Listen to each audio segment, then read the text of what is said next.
PANGEA-RISK believes that multilaterals will again take a leading role in the stalled debt restructuring process.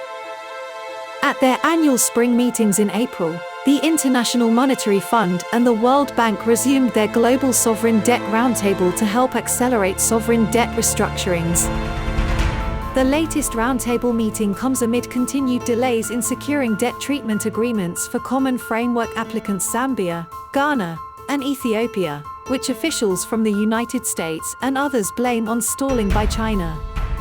At these meetings, the world's largest bilateral lender, China, agreed to drop its demand that multilateral lenders accept losses in sovereign debt restructurings.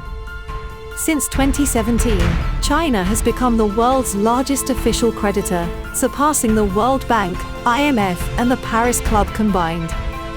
China's financing of projects in other countries between 2000 and 2017 totaled more than $800 billion. New research has also shown that China is becoming a growing lender of last resort in bailing out countries through credit swap lines from the People's Bank of China. A key accomplishment of the April meetings is that China agreed to back off its insistence that multilateral lenders such as the World Bank accept losses in the debt restructuring.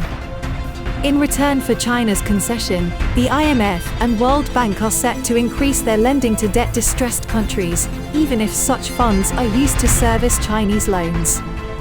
The International Development Association, which is the World Bank's main lending arm, will significantly increase lending to distressed countries.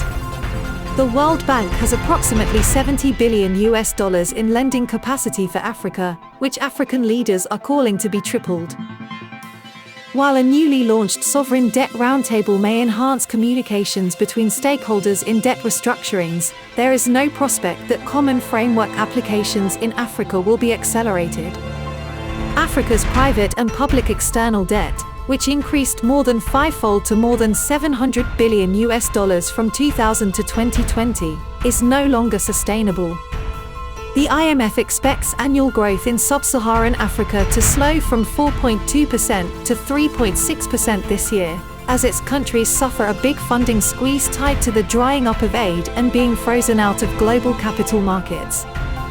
The sharp increase in global interest rates had raised borrowing costs for sub-Saharan African countries on domestic and international markets.